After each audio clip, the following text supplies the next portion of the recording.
I've been thinking about what character I would pick as my favorite character ever since doing the 龟 video with Jake. Jake, 你有最喜欢的中文字吗？我最喜欢的字是龟。It's a really tricky question, picking your favorite character, just because there are so many cool Chinese characters with interesting etymology that sound interesting, that look interesting. But if I really had to pick, I'm gonna cheat. I'm just gonna cheat and I'm gonna pick a category of Chinese characters, or rather a group of characters that share an interesting characteristic. I love characters that are made up of 3 of the same character. Now, if you're like, what does that mean? I want you to think back to your first Chinese lesson. You've definitely encountered characters like this.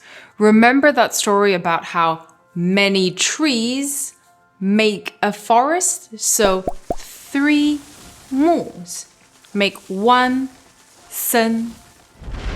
Let's look at another example where you get 3 characters bunched together that make 1 new character. Let's look at 品味的品. 品 sometimes can be translated as one's taste. For example, one's taste in music, one's taste in food. The reason that 品 has come to represent taste is because it's made up of 3 mouth radicals. Now imagine if you took 3 little bites of something rather than wolfing it down, what would you be doing? You'd be slowly savoring it. So you can kind of see how these 3 mouth radicals came to represent taste.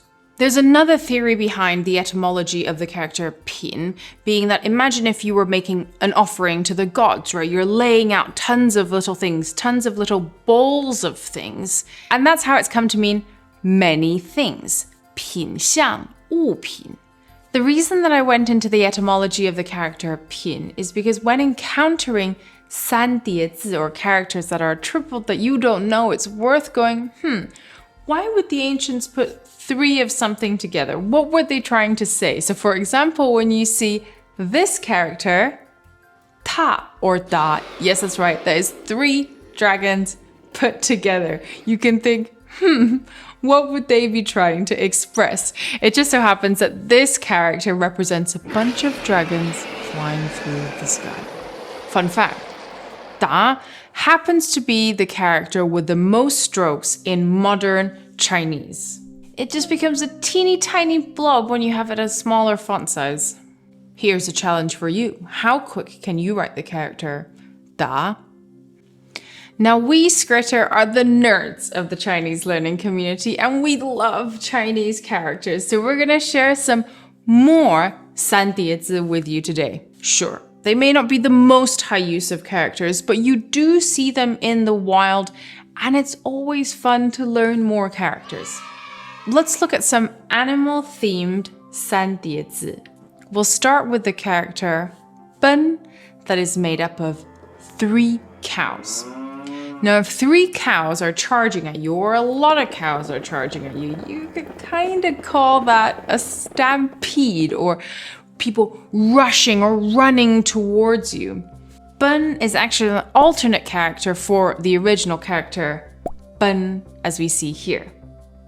Talking about animals rushing towards you, flocking this way. A similar meaning is expressed in these 2 characters.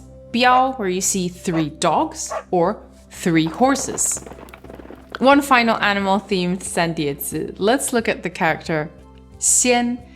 This is made up of 3 fishes, and it's an alternate character for the character 鲜, which means fresh. Now, while technically these characters are considered rare, you'll actually see them a lot in names of restaurants, especially restaurants that focus on, say, steak or seafood. And it's not just restaurants that like to use 三叠字. You'll find these types of characters in a lot of company names, especially the 三叠字 that are considered more auspicious. And what's more auspicious than 3 golds put together to make this new character, 心? The character 心 also reminds me that there is a 三叠字 for each of the Chinese elements. So 五行. If you're not sure what that is, go check out our planets video. 心, 森, 秒.燕, yao are the 三叠字 versions of 金木水火土. Now with these characters, again, it's obvious why they're tripled up. 新 means a lot of money or somewhere where a lot of gold collects. 森, as we said right at the beginning, is a forest. 苗 is a bit more rare, but it means a stream of water. 焰, 3 fires, you've guessed it, it's a flame. And you can see why barbecue restaurants like to use this in their name. Finally, yao, earth piled up high, is an old Chinese word for an embankment. Now, just to be clear, the meaning of Chinese characters usually isn't as neat as we've seen today with these 三叠字, but maybe that's why I like them so much. It's so straightforward, right? 3 bits of fire makes a flame, 3 cows make a stampede, and 3 bits of wood make a forest. And it's worth noting that studying these characters probably won't help you with your HSK exam, but it will help you when you're looking at shop signs and being like, I know not only what that means, but how to say it. There are tons more of these 三叠字, and I would love to know what your favorite ones are in the comments below. Now this video is definitely one of our geekier ones, but I hope you enjoyed it nonetheless. And next time when you spot a 三叠字, hopefully we've armed you with enough knowledge of them for you to decipher its meaning. Support this channel by going to skritter.com and signing up for a free trial.